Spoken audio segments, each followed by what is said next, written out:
Is Ben here? You want to scoot up right here? See you. So they doing the oath? What's the plan? Yes. Who's our oath leader? Come on up to the podium. We have a step stool for you. Where's the stool? Okay, here we go. And they're going to put it down. Here you go. I got a stool for you. Is that enough? There we go. Everyone smile for the cameras. Uh-oh. Okay, go ahead. Whenever you're ready. I promise to read each day and each night. I know it's the key to growing up right. I'll read to myself, I'll read to a crowd. It makes no difference if silent or loud. I'll read at my desk, at home, at school, or on my beanbag or bed, by the fire or pool. Each book that I read puts smarts in my head, 'cause brains grow more thoughts the more they are fed. So I take this oath to make more reading my way of feeding my brain what it needs every day. Wow, great job. Congratulations. That's awesome. Good job. All righty. You can move that stool up. All right. Oh, is she getting up there? Okay. She's welcome too. Okay. You giving a speech? Yeah. What do you want to say? God.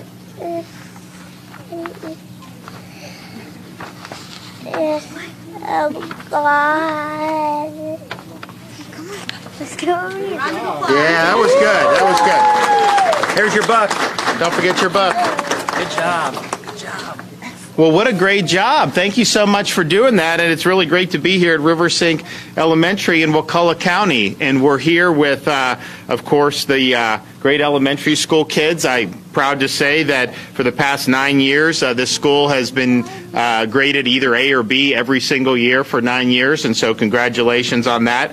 We're pleased to be joined by the Speaker of the House, Chris Sprowls, our Education Commissioner, Richard Corcoran, Vice Chancellor of Literary Achievement, Carrie Miller, Superintendent of Schools here, Bobby Pierce. Where's he at? I didn't see him. Oh, hey, how are you? Principal of River Sink Elementary, Catherine Cutchin. Where are you at? Thank you so much. Representative Jason Schoaf and Monisha Brown from the State Board of Education. So thank you so much. So this week, the Department of Education is recognizing Celebrate Literacy Week. And today we're here to reinforce Florida's commitment to early childhood literacy. The importance of early childhood literacy is really, really significant. Early illiteracy is tied to a higher chance of dropping out of school, a higher likelihood of ending up engaging in criminal activity, and lower lifetime earnings. And so nearly 90% of the students who fail to earn a high school diploma were struggling with reading by grade 3. And so our view in Florida is this early literacy is absolutely critical. You really spend those early years up until about 3rd grade learning how to read. And then after 3rd grade, you really read in order to learn as more things are presented to yourself in your education, both within the classroom and then just in life generally. And so we believe that if we get everyone up to speed by 3rd grade, we are going to be in really, really good shape as these kids get older and as they graduate elementary, middle school, and high school and go beyond. And so I think nobody recognized this more than the Speaker of the House, Chris Sprowls. And so we did so much great stuff last legislative session that some of the things we do kind of gets lost in the shuffle. And I think this HB 3, which was really one of the Speaker's priority, has not gotten the attention that it deserved. But basically, it created a program called the New Worlds Reading Initiative, and it delivers free books to students in grades K through 5 who are reading below grade level. We supported the program with $177 million to make sure we reached every student who needed that support. And so this was a really significant initiative of the Speaker's. We were happy to sign it into law over the summer. And today, we're even happier to announce that more than 81,000 students are now enrolled in the program and are receiving a new hard copy book each month. And so the best part of this is that these are high-quality, age-appropriate books. This is something that the Commissioner and the Department of Education selected for the program. And with each book, parents are also receiving training materials to help engage the whole family in reading. And we know that book delivery programs like this are successful because they engage parents in the process, which helps improve the child's reading and their overall success in school. So we're happy to be able to make this announcement today. We think it's going to make a real difference, and credit to the Speaker for really focusing on. We've done so much in education, and a lot of it is very, very important. I mean, all of it's important, but this is something that will really bear fruit for years and years to come. We're excited about the progress we've made under Richard Corcoran's leadership. You know, we got rid of Common Core. We have best standards. We're working on getting eliminating the FSA and moving to a more appropriate progress monitoring system. We've invested record amounts of funding in our K-12 schools. If we do what we did in my budget in this legislative session, we will have increased funding by almost $600 per student since I took office, and that would be the highest level in Florida history. We've also been able to increase minimum salaries for public school teachers by over $6,000 over the last 2 years, and last year is budget for paid out in 2021, we got every principal and every school teacher in Florida a $1,000 bonus, and we're going to do it again. We're going to continue to increase the teacher salaries, and we're going to continue to support bonuses for our principals and teachers. And of course, we're very proud that we had schools open in 2020 and 2021. You look around the country today, you have a lot of schools that are closed in some of these parts of the country. That is not helping these students. They need to be in school. Parents need them in school. And that's made a huge, huge difference, I think, in the well-being of our kids in Florida. And I really worry about how some of the kids in some of these other parts of the country, you know, are going to fare 3-4 years down the road, having been effectively locked out of school for a year in some parts of the country. That is not healthy. We stood up for our kids and our parents, and the results have been great.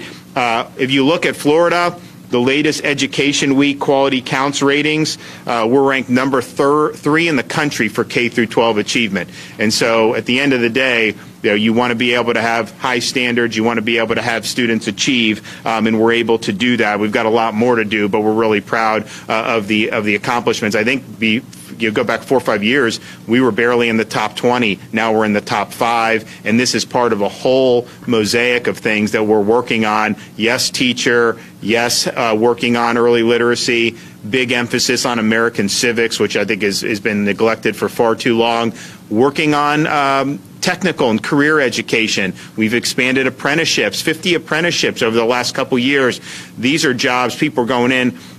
Some of these guys are making $100,000 within a couple years of graduating high school if they're in these high-demand fields, and we've put our money where our mouth is. And then, so we're excited about the progress. I think we're going to have a really big legislative session here, so the next 2 months should be a lot of fun, and I know we'll get a lot of support across, hopefully, you know, partisan lines even in both chambers for great initiatives like this early learning initiative. So, Speaker, you want to come up and say a few things? Thank you, Governor. Yep. Appreciate it.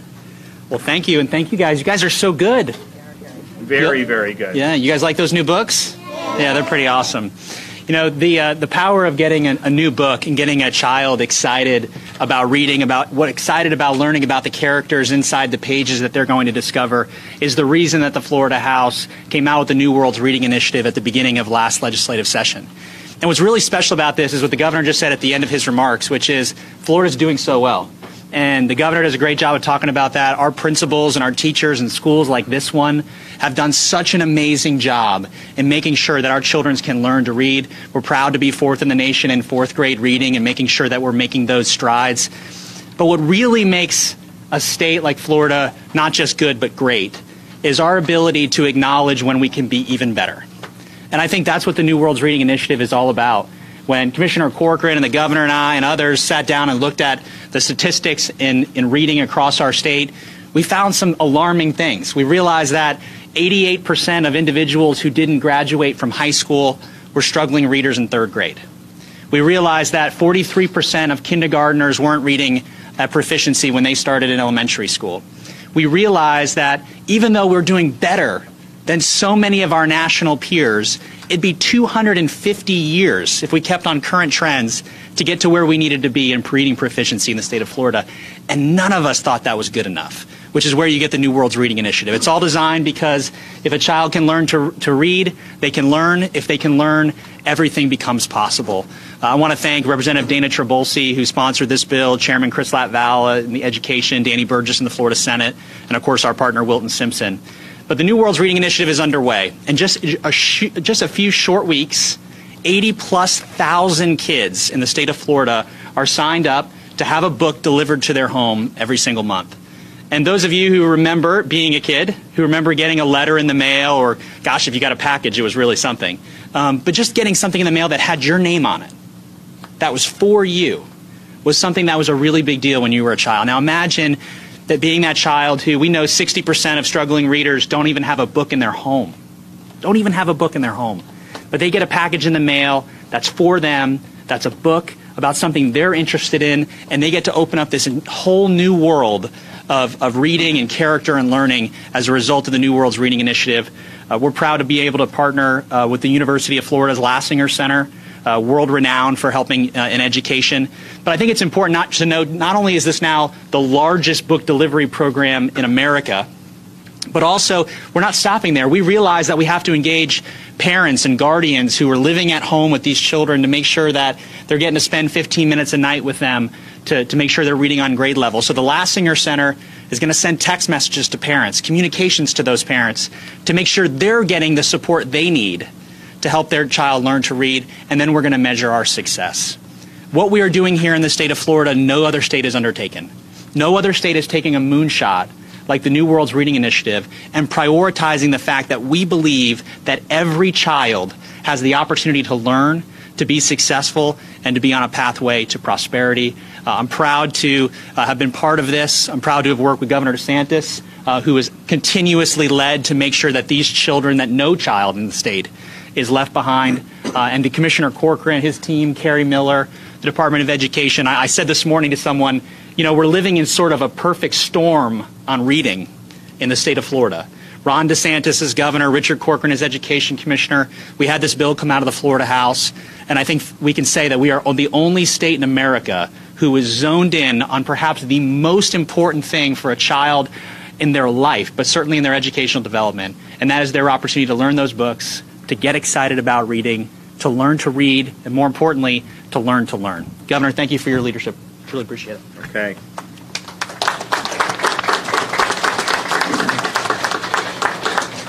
All right. Where's the superintendent? You want to come on up here, man? Thank you. Yes, sir. Thank you. Yep. Good morning, everybody, and good morning to Speaker Sprouse and Commissioner Corcoran and Governor DeSantis, and welcome to Wakulla County, and more importantly, welcome to River Sink Elementary School. And I want to thank Catherine Cutchin, the principal at River Sink, for the great work she's doing here and all the effort she put into this opportunity this morning. So thank you, Catherine. Just a couple of things. We're excited about celebrating literacy, but I can assure you that every week in K-12 public education in the state of Florida is Literacy Week. And every day is Literacy Day all year long for the days that we have our students, and then we hope to push that out into an extended school year every year. I think it's important that parents understand the one thing that they can do, the most important foundational point for our students is at reading and reading on grade level, and then being able to push beyond grade level. And that requires people reading with and reading to children, and taking time out every day, as you heard Speaker Sprouse say, to spend that time with their kids in meaningful exchange and in meaningful time spent with their kids reading. I think if we can do a better job with that across the state, we can help a lot of our kids develop that love for reading. And you know, the biggest battle that we all have is this little thing right here. And so if we can get a book out and open a book, I think we'll do a whole lot more to help our kids rather than digital reading on cell phones and off of PCs and laptops. So I want to put a plug in and say this, that I'm proud to be a superintendent in Florida. I'm very proud of the way that my governor and my commissioner of education have handled the last 2 years and the direction that they have moved education in Florida through the pandemic. They have taken many things off the table for superintendents so that we can do our job unabated, and I'm just one that appreciates it. So thank you for the opportunity to speak today. Absolutely. Yes, Hey, sir. thank you. Appreciate Yes, sir. it. Thanks so much.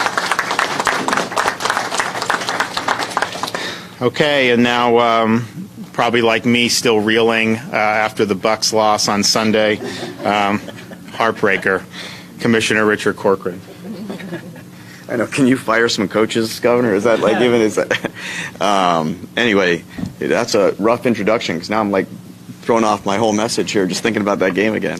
But I just want to echo what the governor said, what the superintendent said, what the speaker said. Is what the governor recognized from day one. It was in his inaugural speech. Was we've got to conquer literacy, and the consequences of not conquering it are readily available and seeable for all of us every single day. When we lose a kid in third grade, when we started digging into the stats, the chances that we lose that kid, the last time we measure his success in 10th grade, 86% are still lost.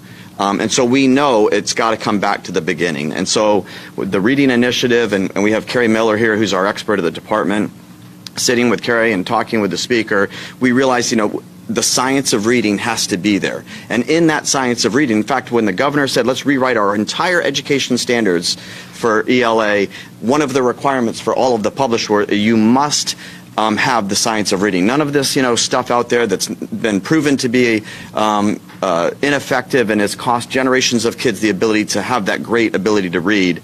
We're not having any of that. We're doing the science of reading. And when we look in the science of reading, what we realized is the one component that is absolutely most lost by the generations of kids that are coming up and through the system now is vocabulary. We're good at teaching decoding. So if I said to you guys and I said, okay, what does T-H-E-G spell?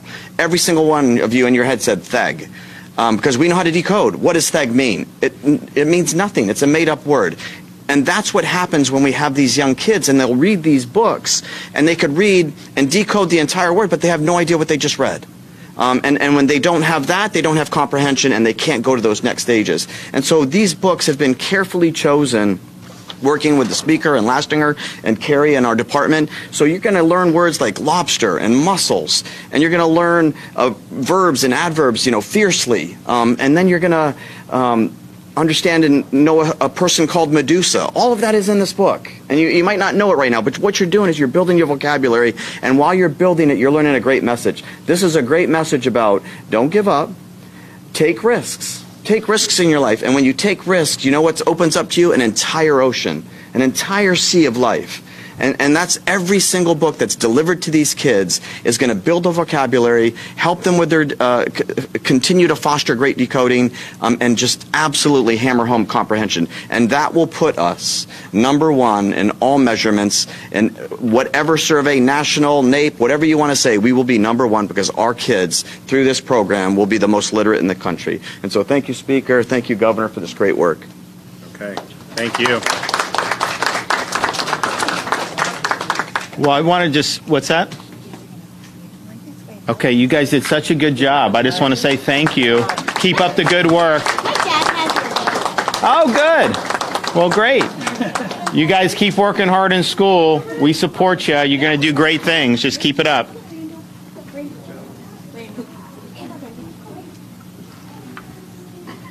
Thanks so much. And thank you, Principal. Thank you to the teachers. We appreciate you guys for what you're doing very much, and we're really excited to see the kids being able to learn. Early this morning, thousands of Floridians woke up to news that their appointments to get treatment for COVID-19 infection were canceled by the Biden administration, which outright revoked authorization for 2 very popular monoclonal antibody treatments that the state of Florida really pioneered over the summer and that we've worked hard to make available to our residents who needed treatment. Mind you, the people that seek this treatment are overwhelmingly people that have been vaccinated, but yet they're still infected, and many of them are high risk. Now, they are relying on revoking this and pulling the rug out from under people on a single, non-peer-reviewed, non-clinical study that was actually done by a consultant for a rival company to the other two monoclonal antibody treatments. This is not based on a clinical trial. This is not even peer-reviewed. And so this is something that they claim shouldn't be used because we have Omicron. And what we would say in Florida is we have had people use it and we've had good results. It's not 100%. We understand that. But you also don't even know when someone goes in whether it's Omicron or still the Delta. Yes, mostly in Florida it's going to be Omicron at this point. But it's really a reckless decision to be able to take this option away from patients when we've had the site set up, we've had this distributed to different medical groups or hospitals. And if somebody wants to try, it was very effective against the Delta. If you look at once that program went in, you saw a huge decline in hospitalizations. And we were proud to be able to fill really a void which shouldn't have existed if you had people, the higher-ups, were actually promoting early treatment, which they weren't. So we're proud of that. But even if with Omicron it's half as effective or even 25% as effective, that's better than nothing for people. And as I've said, anecdotally, we've had people that have had their symptoms resolved after doing it just in the last month of doing this. So this is wrong what they're doing. And we have many people now who are very concerned because they were going to go in and get it today or tomorrow, and now they're being told that it would be illegal for a provider to give it to them, all based off one observational, non-peer-reviewed study. And this is done, I think, in a very haphazard fashion. And you have so many problems with this administration. You look at inflation spiraling out of control, and yet they're doing things to fuel it. You look at the southern border, which has been a total disaster and continues to be to this day. You look what's happening in the gathering storm abroad, whether it's Russia, China, America's adversaries. You have huge, huge problems going on. You have ineffective COVID restrictions and mandates that are being championed in other states that are inhibiting our supply chain and contributing to economic problems. So you have all these issues that could be addressed. And so what do they choose to do with their time? They choose to pull the rug out of elderly patients, most of whom, almost all of them, have been vaccinated, and say you don't have access to this treatment. So we're going to fight back against this because this is just wrong. This is not the way, that you help people. And our view is people have a right to access these treatments, and to revoke it on this basis is just fundamentally wrong, and we're going to fight back. What's that fighting back look like, Governor? Well, Mike, I don't know if I'm supposed to call you Mike or some SOB. How does it work now? What's the, Mike, I like that better. Well, we're going to see. I mean, we're going to go, I think first of all, we are going to expose what this actually means for people. We have patients in Florida who have gotten these treatments over the last month and have had their symptoms resolved. I mean, we see that. And again, maybe you do a clinical trial and it'll show it's less effective than against Delta. That may be the case.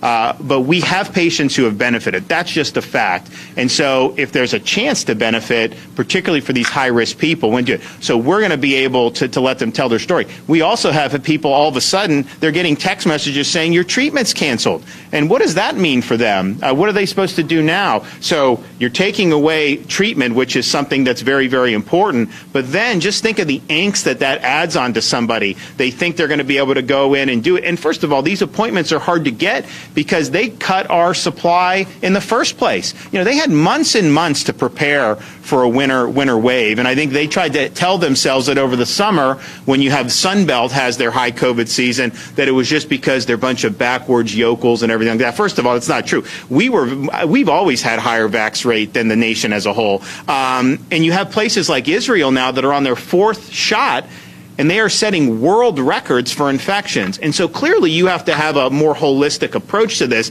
and treatment's an important part. But they had months and months and months to stockpile this, and they chose not to do it. So I think part of it is I think there's politics at play, but I think part of it is I just don't think they have enough treatments to go around. And I think they realize that, and I think it would look very bad to be able to admit that. So instead, they're saying this is revoked. They don't have the same standard for things like remdesivir, which has been used in hospitals.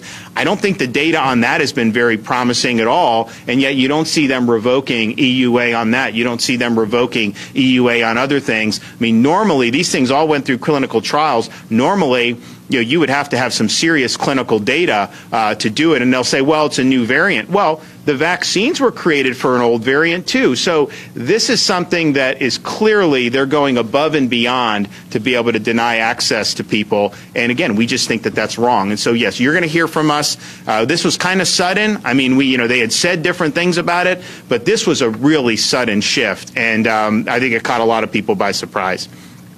Is there a lawsuit potentially? I don't know. We're going to look. I mean, we're going to see what you can do. I mean, the fact of the matter is, if you look at how the FDA has handled a lot of this stuff, whether there's legal cause of action or not, I think it leaves a lot of Americans kind of scratching their head with some of this. I mean, even think about our prescription drug importation program. I signed that into law in 2019. The Trump administration worked through their process.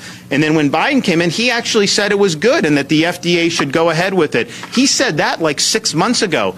They scheduled a call with us in like March to be able to go over Florida's plan. We could be saving tens of millions of dollars in the interim. You can't bring yourself to just go and review this earlier than that. So I think there's a lot of problem in this bureaucracy as well, and it's not serving the American people well. Even you think about some, and I don't know how effective some of these things like some of the antivirals that have been done in the meantime are. It's taken them a long time to be able to do those. And so, people are in the breach here as a result, and they haven't served the public well.